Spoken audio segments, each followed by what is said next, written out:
This is beyond education. What is the problem with Gen Z or Generation Z? The generation born between 1995 and 2010. A generation described as unmotivated, lazy, depressed, and lacking perseverance.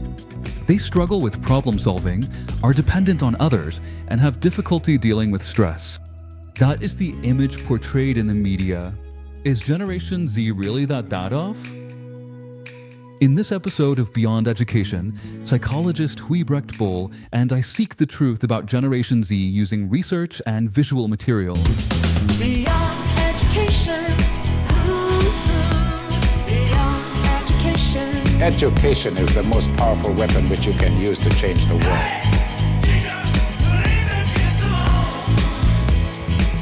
This is beyond education.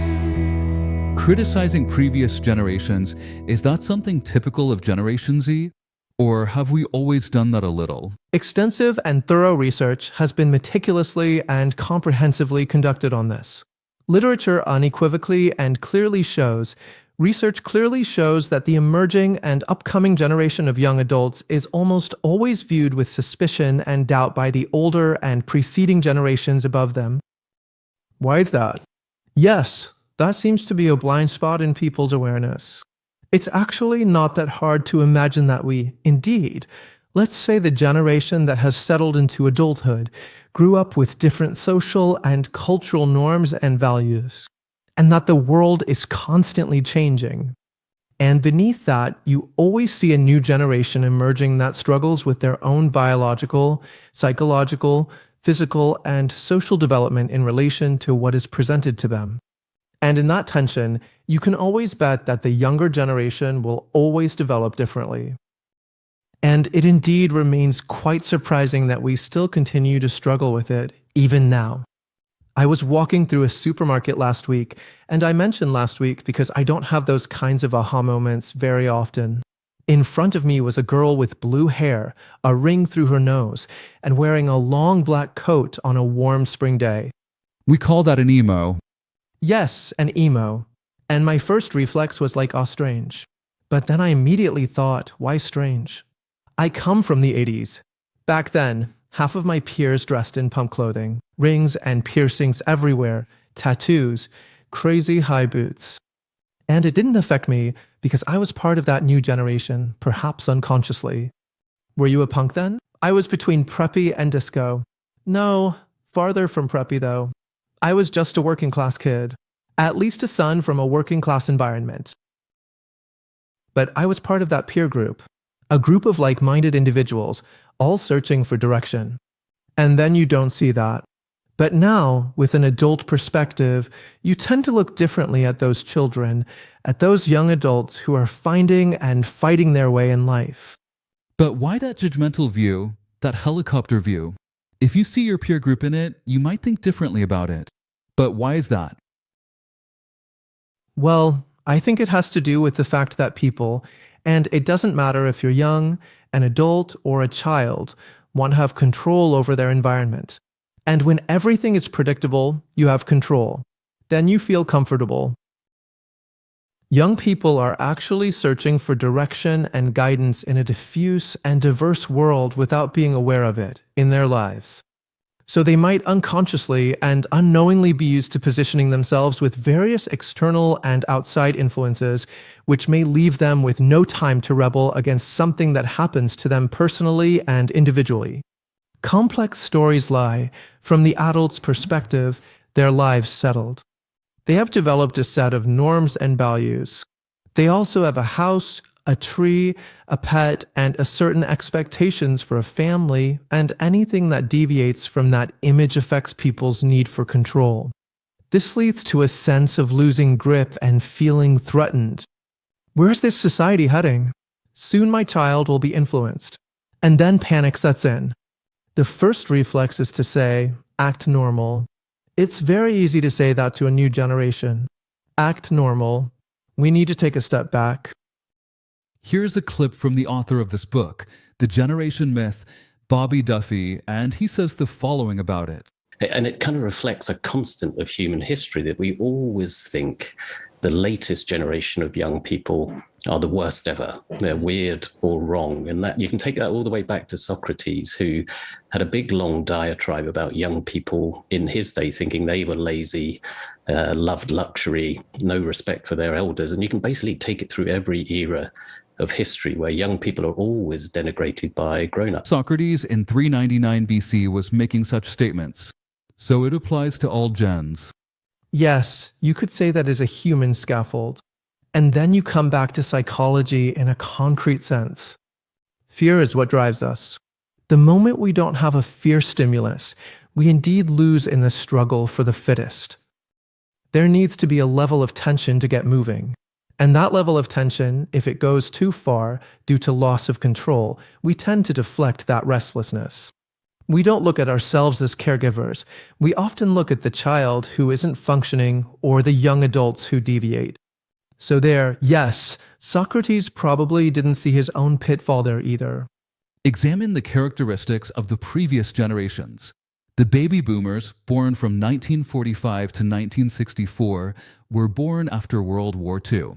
And it was typical that this was a generation that was actually quite enviable, because these were people who saw the rise of music, the Beatles, all sorts of technological developments. Do you see it that way? Was that a generation to be envied? Well, I think it's also too easy.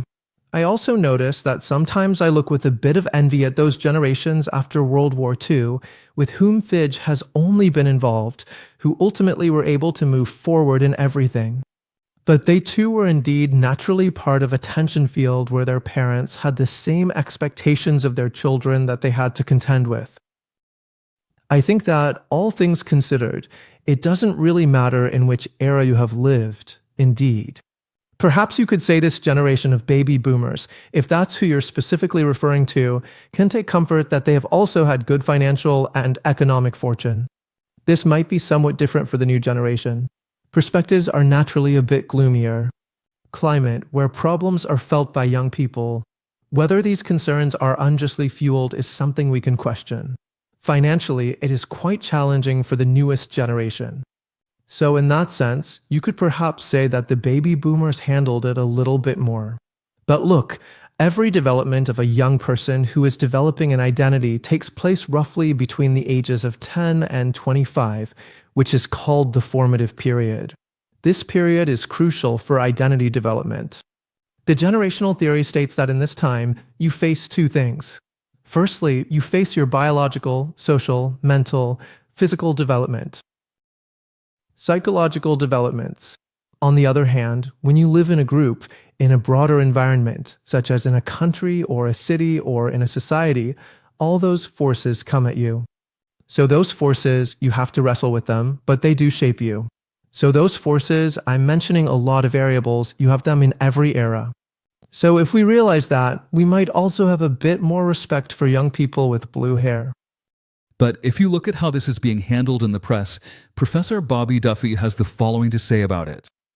That when you're born does matter. And we do have more in common with people who went through similar experiences to us in their formative years. But then we also like to tell ourselves these stories about who we are and who we're not. And it does tend to get corrupted into really simplistic analysis. And that's partly because people have things to sell around generations. They want to tell you that the latest generation is very different in order to sell you a solution to how you can engage with that generation or sell them stuff. So there are kind of financial incentives to exaggerate the differences between generations, but it's also a good story. So that's why you see lots of headlines and articles, because we end up clicking on those links about what's the latest thing millennials have killed, or how baby boomers are selfish and have ruined everything. He says that newspapers and media have commercial motives. It's also a kind of clickbait to criticize that generation so harshly. Yes, news sells and fear sells too, and unrest also sells. He really hits the nail on the head. Pedagogy needs to address this much more emphatically, and in education. Pedagogy must ultimately provide the younger generation with what a large part of the caregivers and a significant portion of the media fail to offer because they have different motives. So I think it's a valid point. He also advocates for what I'm saying, like, let's not exaggerate when we talk about the newest generation, because there's really nothing wrong with this new generation. We often forget, as is so often the case with wise adults, because that's what we think of ourselves, to look at ourselves. We don't do that very quickly. The entire media narrative, how it is portrayed, the problem with Generation Z, the climate issue, since it seems to be a huge generational gap. Greta Thunberg is presented as the hero of Generation Z, prominently on the cover of Time magazine with the headline caption, "A standard bearer in the generation battle." The famous and incredibly talented singer Billie Eilish said, "Old people die and don't care if we die, but we don't want to die yet." Does it matter which generation you belong to? Professor Bobby Duffy had this to say, "There's no generational divide on climate. The graph shows pre-war generation, baby boomers, Gen X, millennials, and Gen Z think almost the same about this." I think it can be explained by the enormous media pressure that has been increased in recent years regarding the themes of climate anxiety, global warming, and climate change. This logically has a significant impact on the awareness of the newest generation. So there is a growing awareness, and I have said this before, that we absolutely need to question whether we should burden young people with problems that A, may have been created by us as older generations, and B, problems they are not yet equipped to deal with. You're infecting children and young adults with a fear that really indeed should not affect them. The mere activism of this young Lady Grunberg and Billie Eilish, who supposedly also stands on the barricades for their peers, I find very questionable indeed. Why? You can certainly, without a doubt, worry about your future, but I also think that adults have failed to create the proper and necessary safeguards for safety and security. The very fact that you indeed definitely push your child, also such a young Lady Grunberg, who was promoted by an entire lobby and primarily by her family to step onto the barricades for a better world. You can question that. That was an enormous lobby. Think how much media power and influence to give her that platform. There is more behind it than that family. Yes, absolutely. And that has actually been prototypical or symbolic of what ultimately, indeed, in my opinion, also actually harms children. A child should not have to struggle. A child should be able to develop in a safe environment where they naturally, or as a young adult, need to learn to deal with frustrations and gradually be introduced to problems that go beyond falling off a swing and scraping their knee. So that can be magnified to the adult world, but it must be appropriate for the age. And I believe I no longer remember how old the lady was when she started her crusades against global warming, approximately. Very young indeed, really. Yes, that is indeed unheard of. So yes, again, I think we might still need to discuss what adults should still do to prevent them from just criticizing the younger generation, but also to offer that generation new perspectives. Much more than just serving up fear narratives. Absolutely. We are going to watch a video by Dr. Marie Twenge. She is a professor of psychology at San Diego State University who researches generational differences and is known as an authority in that field. She investigated problems surrounding Generation Z using data. In the data coming out around 2012, 2013, there started to be some odd trends. More and more teens saying that they felt lonely, that they felt left out, that they felt like they couldn't do anything right, that they didn't enjoy life. Clinical level depression among 12 to 17-year-olds doubled. Self-harm admissions quadrupled. The suicide rate doubled. So we're talking about changes that are very large, that happened over a very brief period of time. Why did it happen at this particular time? What was going on in teens' lives that might explain this? She says teens feel lonely, they can't succeed, they aren't happy, and depression has doubled. And then we talk about the self-harm among young people, which in her research was 4 times as much. Yes, positive, not really. No, and again, I think that is not due to the generation itself, but to the framework or the safety that older generations provide or want to provide to a younger generation. What do parents sacrifice in a family? Is it really necessary for both parents to have a full-time job? What is that due to the emotional attachment of a young child to the new generation and to life? Perhaps we will still talk about the mobile phone and its broader implications on our daily lives. What kind of refuge will that be for young children who are still growing and learning about the world around them? So yes, I think it's not entirely the fault of that generation itself that it might be a bit rough and involve some stumbling, as they are navigating through a complex and ever-changing environment. But again, that is part of every generation, but it is much more inherent in the nature. And yes, the ease with which parents and elders, as well as educators, including teachers and instructors in every form of education and at every level, we most definitely abandon a generation more explicitly if we are not careful. On one hand, they are very outspoken and stand up for themselves, but they are also extremely vulnerable. They are self-centered, but they are also highly socially aware. And there are many such paradoxes that, to me, actually show that there is something one might almost say, in common parlance, that it is a bit schizophrenic. That is not literally schizo, because schizophrenia is something very different from what people commonly mean. That duality of being uncertain and enterprising does characterize that generation. And I keep saying it, and maybe I've said it too much already, but I'm glad that I now have the platform with you to make this explicit. We as adults need to indeed create that direction, that framework again to prevent children from feeling unsafe. Let's continue responsibility of parents. What have we, the previous generation, neglected? Why could this have arisen? Another moment from the research of Marie Twenge concerning January 7th, 2007. There was a significant peak in that data. What exactly happened then? And let's take a look at it. And we are calling it iPhone. Today, Apple is going to reinvent the phone. And here it is. So the problem is technology, that phone. I find that a bit simplistic because we also have responsibility as parents. That's a nice point of projection, but of course, you can use it to absolve yourself from possibly negligent parenting. And that sounds very heavy. I mean, every parent does their utmost to make parenting a success. But sometimes you can try very hard with the wrong approach. And I think that parents indeed too quickly point to that mobile phone device, and also scientists to the mobile phone device as the definite cause for the absence of the generation. But on the other hand, I think it can be well explained. Indeed, in fact. The mobile phone can be important for children who feel unnoticed as parents are working full-time, where there is high pressure to perform at school, and where they have to deal with so many influences, including social media. They then escape into social media because they do find a connection there. It's a way to avoid things, mobile phone. In uncomfortable situations, and there are plenty of those, on a school playground, you grab the phone and you are busy. I don't have to face that confrontation. Yes, exactly. It is definitely a safe method of connecting. And on the one hand, it is an escape from the tension, in my opinion. I think.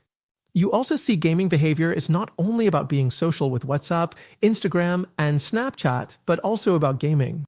You create another world for yourself. You can truly escape from that tension and not be seen. There you connect with the new world. But yes, it is indeed about connecting in a safe way without being judged in a personal face-to-face conflict, which you can't easily escape from, because now you can just zap away immediately.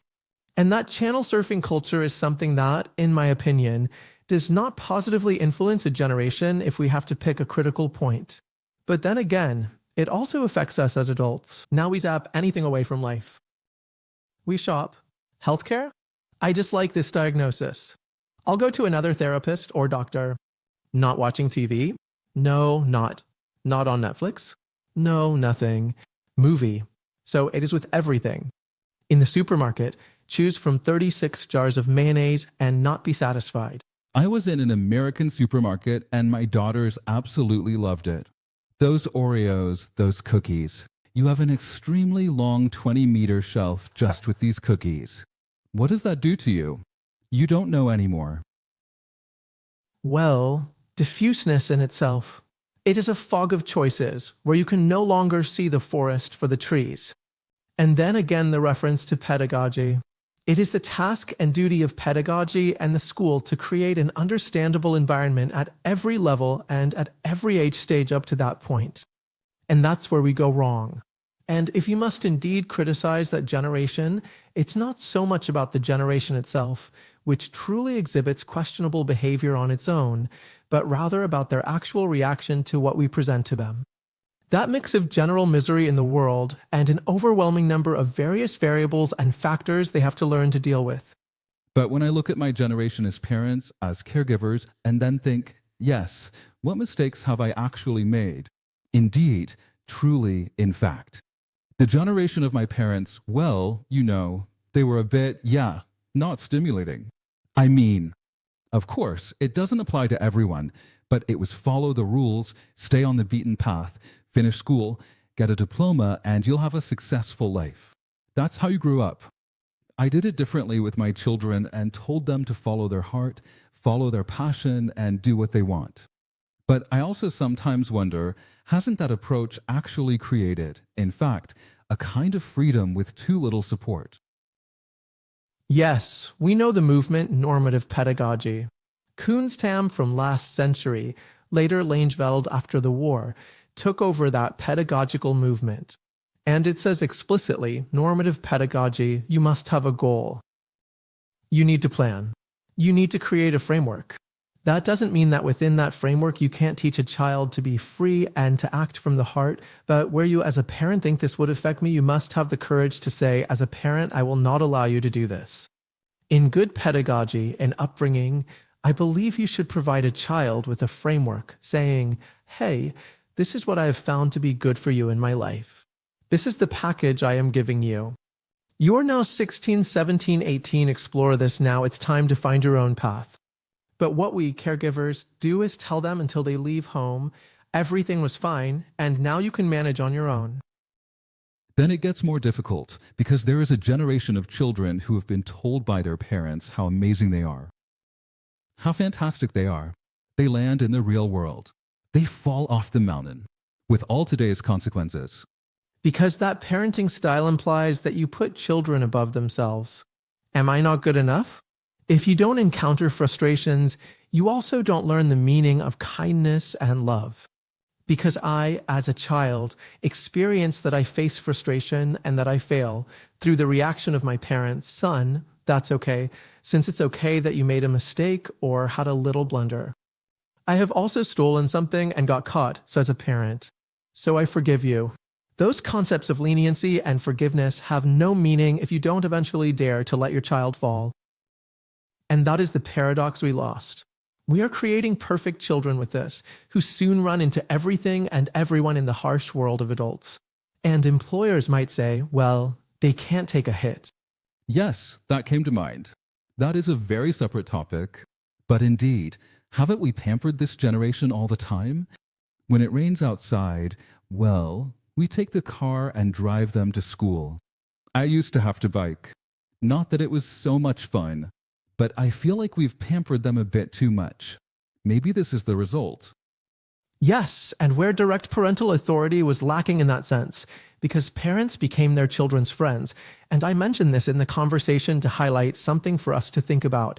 The role of the church, for example, was also increasingly missing.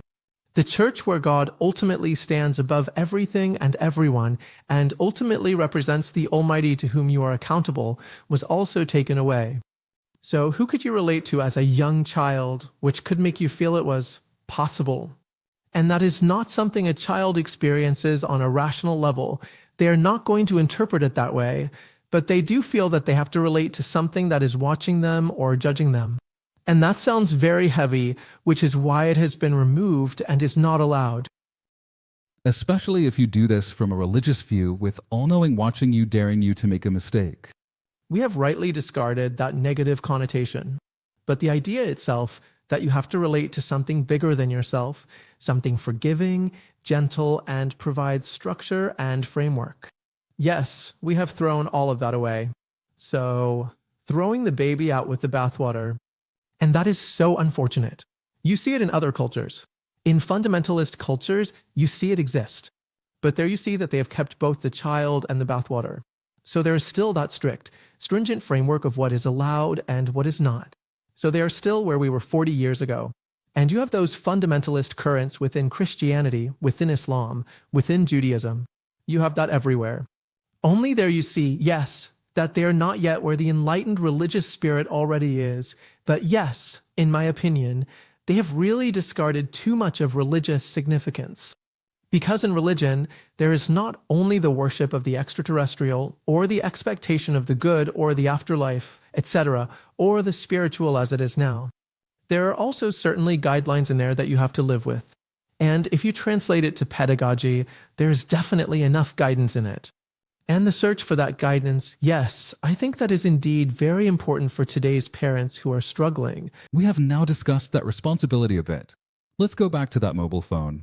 What does that device do to you mentally? We had to learn how to grow up in this different world of social media. We didn't have the rules passed down to us, and we're actually making the rules. Corey Jane is a Gen Z poet who blew up online for her relatable poems about being a Gen Zer. So I sit and I scroll and I rot on repeat. Handed us our first phones in middle school. We were raised by them. You know, so many people in Gen Z have been struggling with the ramifications of social media, you know, like screen addiction and, you know, a imbalance of dopamine when we're dependent on constant stimulation all the time. 50% of Gen Zers spend more than an hour on social media per day, according to research from the McKinsey Health Institute. But it's not just screen addiction. You get in trouble for like if you don't say anything, and then if you do and like people don't agree with you, it's like either way, like you can't win. I feel like the anxiety is coming from people our own age. And like Gen Z's anxiety surrounding social media is triple the levels of people their parents' age. Social media is fun, but it also causes anxiety. And what this girl said, I recognize that too, because you hear it around you as well. You are, in the little circle you're in, your online circle more or less forced to have an opinion about everything. For example, about the Israel-Palestine conflict. So what do you think about it? Don't you have an opinion on that? Should you post about it? Well, we post a flag again to show which side we're on. But you'll be judged for that too. Because your opinion might not be my opinion. So that creates a kind of anxiety in society through the use of that social media platform. Naturally, a groupthink also emerges. A group that communicates with each other always moves towards a single point. And again, the role of pedagogy and the school, and not just elementary school, but also higher forms of education. Make sure to create platforms, but also eventually incorporate them into your curriculum. That you always continue to relate to the other sound. In itself, that is of course also a scientific task. Keep debating, but we have seen that completely disappear over the past 10 years. Because if you're a bit more right-leaning as a student at a modern university, you're looked at with suspicion. So that groupthink certainly leads to polarization. That is definitely a theme among Gen Z in society. They struggle with it and feel that tension in society, in their personal lives, and in their daily lives as well. So the issues of COVID-19 and climate change, they feel the division in society. And this is driven by those group processes on social media. And indeed, on the one hand, that provides a dopamine shot, because the moment you go on social media, you can ultimately sedate that fear.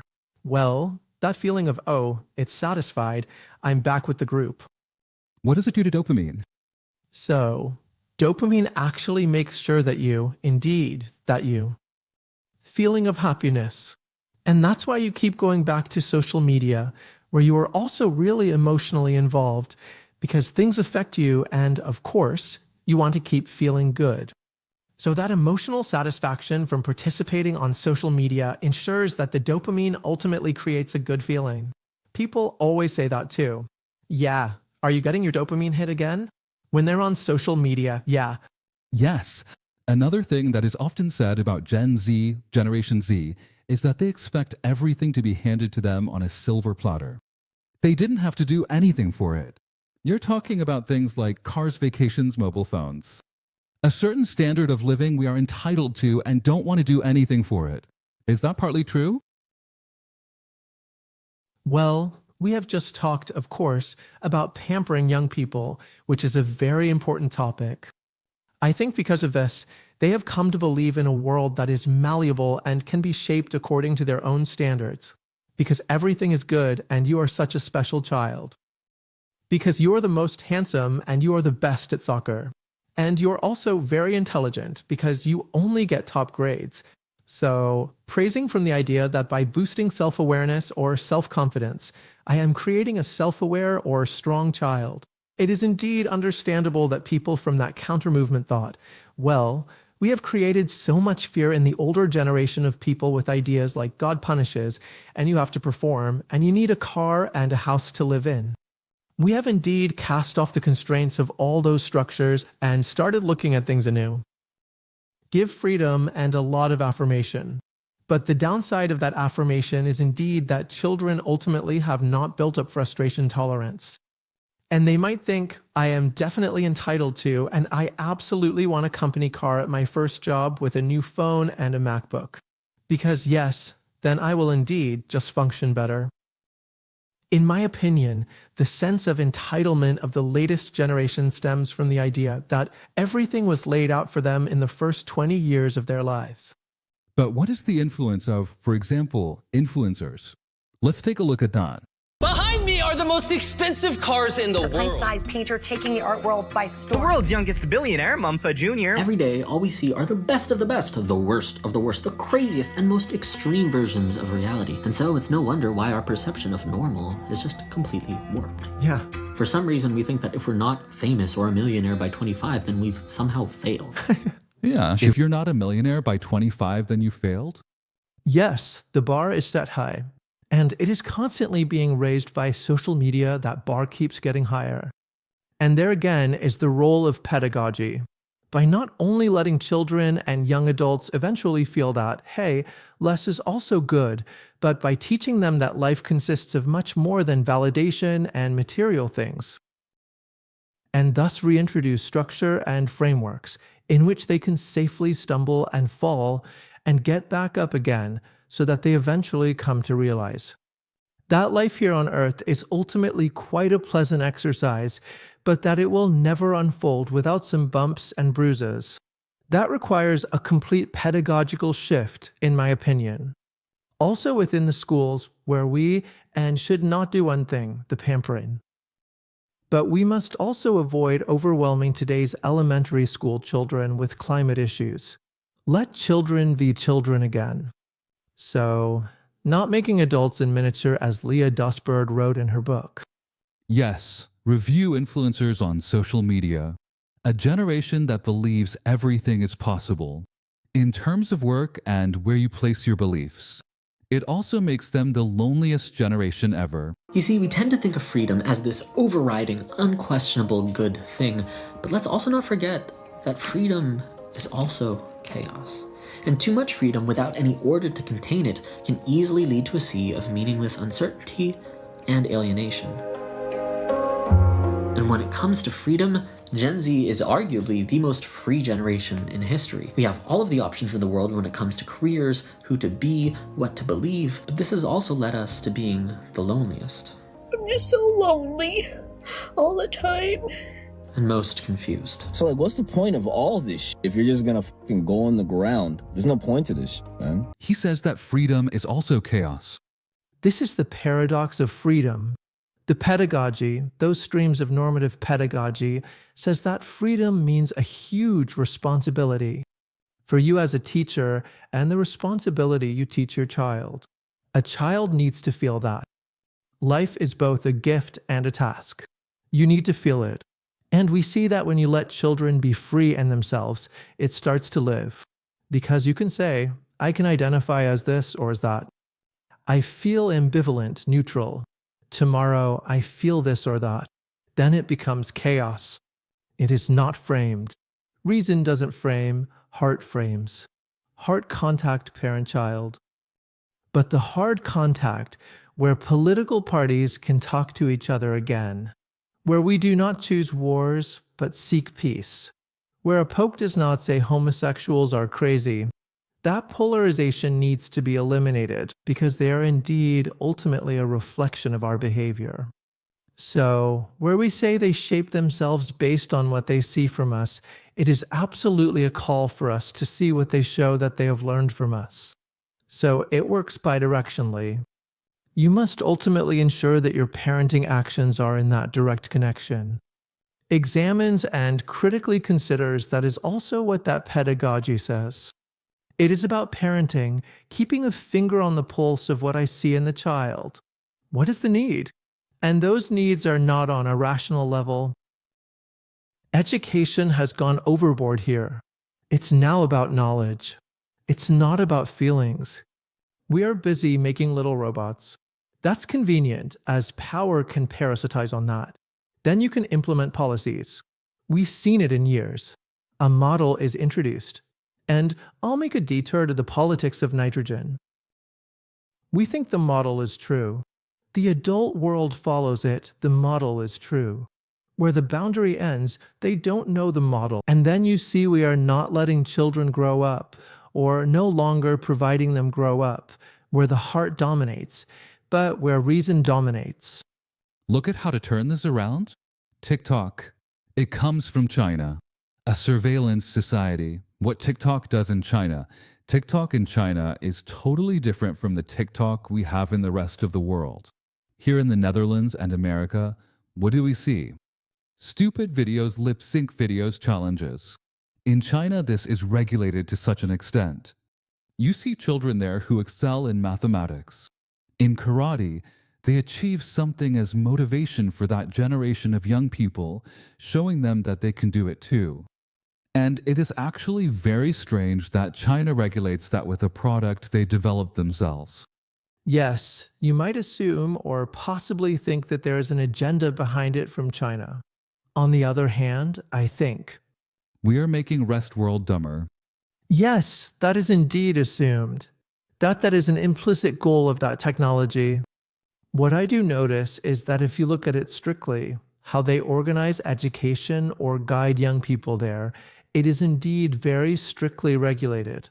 In fact, you have that in Russia and you have that in China. We don't have circle talks about ingrown toenails.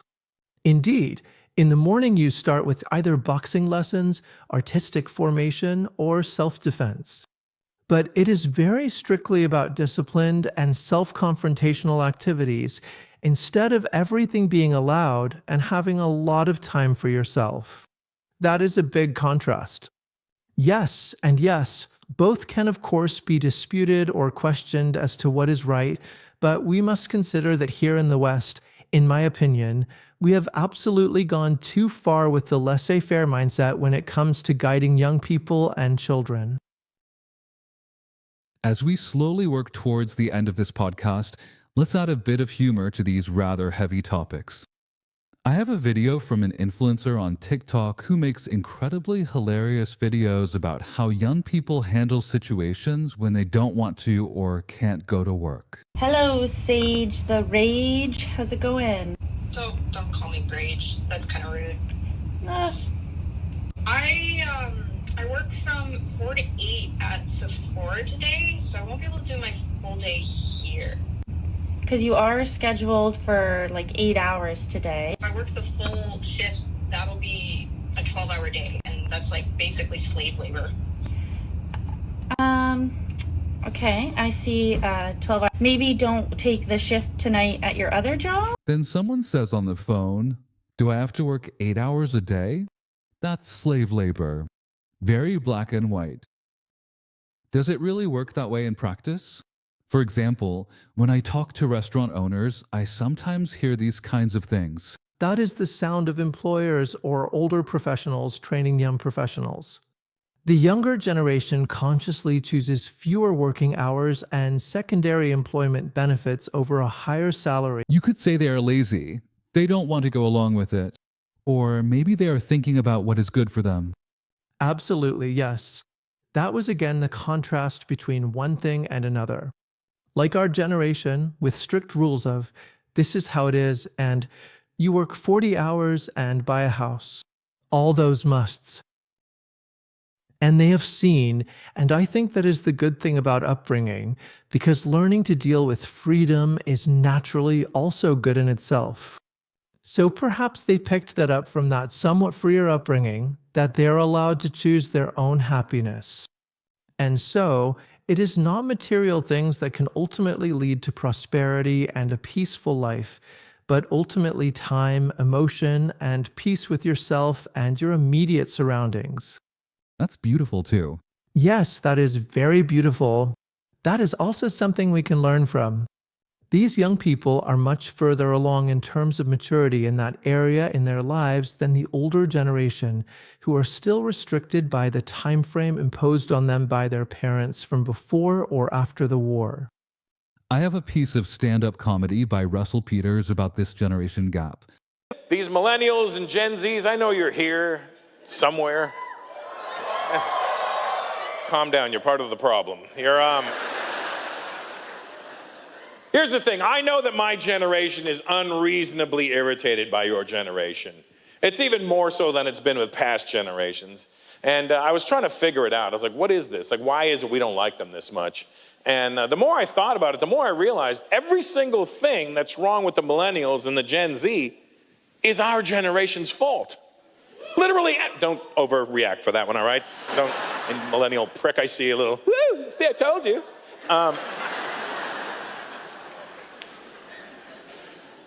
But everything that's wrong with them, literally our generation caused. And think about it, like think about the things we say about them. This generation, they're lazy. That's our fault because our generation said, you know what? I'm gonna work hard so my kids don't have to work that hard so they can enjoy life a little bit more. And now we're mad at them for it. Like, once you get a job, I got a job. I started a YouTube channel. I'm an influencer. Influencer? What do you do? I open packages. Does that mean my wife is an influencer for Amazon? Because she's like 8 packages a day. Everything we don't like about them is our fault. They're always on their cell phone. That's our fault. We made the cell phone. They don't know what life was like without the internet. That's our fault. We made the internet. They're soft. They never got beaten by their parents. We are their parents. It was our job to whoop their asses, and we failed. You can say that with humor too, but this is the core of what it's all about, I think. Yes, the circle is complete. I believe we also started the conversation with this tone. Yes, in the end, we blame the children for what we ourselves have handed to them. And in that world, they ultimately had to find a place for themselves, and they do find a place. And then we can't understand that being an influencer on the internet is something that is normal for them. And of course, it might be the most ambitious thing your child wishes for. Everyone naturally wishes for their child to be skilled in a certain area, perhaps to be talented in a specific field. What I found interesting in a recent study, I believe it was from Nos Stories, it mentioned that. How likely do you think it is that you will be successful in life, and what will you do then? This is actually incredible. Consider what success means to you and how you plan to achieve it. 1 in 3 say, yes, I will become a millionaire. How?